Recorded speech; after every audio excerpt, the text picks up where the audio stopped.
Hello everybody. इस video में हम देखेंगे कि जो आर्टिकल 1 है कॉन्स्टिट्यूशन का, उसमें वर्ड्स मेंशन किए गए हैं India that is Bharat shall be a union of states.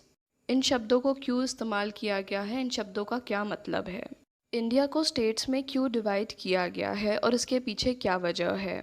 Article 2 में जो शब्द दिए गए हैं एडमिट न्यू स्टेट्स और इस्टेब्लिश न्यू स्टेट्स, इन दोनों बातों में क्या डिफरेंस है, और 36th अमेंडमेंट के तहत सिक्किम को क्यों ऐड किया गया था भारत में।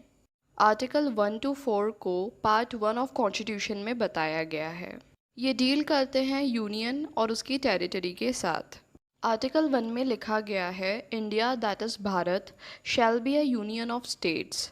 अब यहाँ पर ऐसा इसलिए लिखा गया है क्योंकि जो कॉन्स्टिट्यूएंट असेंबली थी उसमें कुछ लोगों ने सजेस्ट किया था ट्रेडिशनल नेम भारत को, और कुछ लोगों का कहना था कि इसे एक मॉडर्न नाम दिया जाए इंडिया।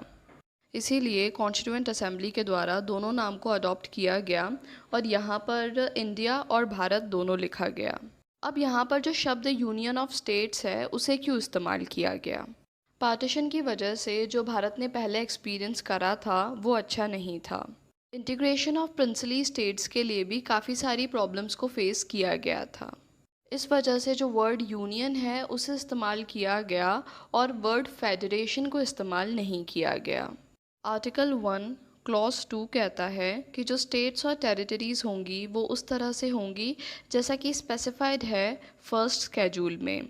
आर्टिकल 1 क्लॉज 3 कहता है कि जो इंडियन टेरिटरी है उसे क्लासिफाई किया जा सकता है 3 कैटेगरीज़ में, स्टेट्स, यूनियन टेरिटरीज़ और टेरिटरीज़। इसे कहा जाता है an indestructible union of destructible states, जिसका मतलब ये होता है कि पार्लियामेंट के द्वारा जो पॉलिटिकल मैप है इंडिया का उसे रीड्रॉ किया जा सकता है उसकी इच्छा अनुसार। जो टेरिटोरियल इंटीग्रिटी है और कंटिन्यूड एग्जिस्टेंस है किसी भी स्टेट का, उसे कॉन्स्टिट्यूशन के द्वारा गारंटी नहीं किया गया है। अब यहाँ पर जो शब्द यूनियन ऑफ स्टेट्स है उसे क्यों इस्तेमाल किया गया। यहाँ पर सबसे पहला कारण ये है कि जो अमेरिकन फेडरेशन है उसकी तरह इंडियन फेडरेशन एक अग्रीमेंट का रिज़ल्ट नहीं है। अमेरिकन फेडरेशन को बनाने के लिए यूएसए की 13 कॉलोनीज साथ में आई थी और उसके बाद इस फेडरेशन की स्थापना की गई थी, पर ऐसा भारत में नहीं हुआ था, इसलिए जो शब्द इंडियन फेडरेशन है उसे इस्तेमाल नहीं किया गया। उसके बाद यहाँ पर दूसरा रीज़न ये दिया गया कि अमेरिका जो कि एक फेडरेशन है वहाँ पर 2 सिटीज़नशिप्स दी जाती है, पर ऐसा भारत में नहीं किया जाता है। जो फेडरेशन होती है वो एक यूनियन होती है जो कि इनडिस्ट्रक्टिबल होती है। एडमिनिस्ट्रेशन में तकलीफ़ ना हो इसलिए इंडिया जो कि एक कंट्री है उसे डिवाइड किया गया है स्टेट्स में। एडमिनिस्ट्रेशन में कन्वीनियंस रहे, सिर्फ इसी वजह से इंडिया को स्टेट्स में डिवाइड किया गया था।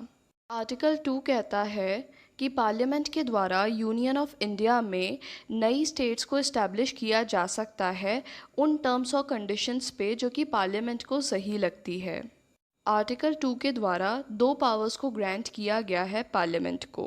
पार्लियामेंट के द्वारा यूनियन ऑफ इंडिया में एडमिट किया जा सकता है न्यू स्टेट्स को, और पार्लियामेंट के द्वारा नई स्टेट्स को इस्टेब्लिश किया जा सकता है। अब यहाँ पर नई स्टेट को एडमिट करने में और इस्टेब्लिश करने में फ़र्क होता है।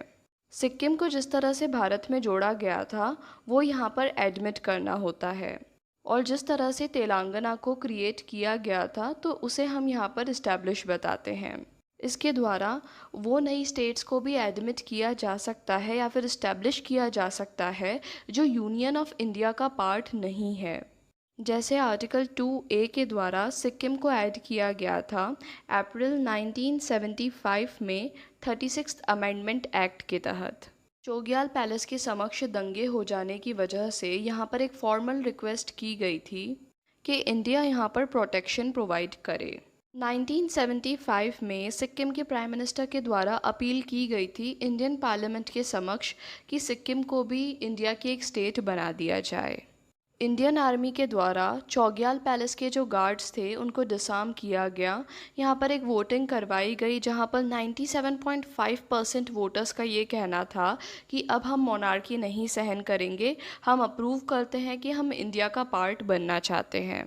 35th अमेंडमेंट एक्ट के तहत जो सिक्किम था उसे एक एसोसिएट स्टेट माना गया इंडिया में, और उसके बाद 36th अमेंडमेंट एक्ट के द्वारा यहाँ पर सिक्किम को एक फुल स्टेट मान लिया गया इंडिया में।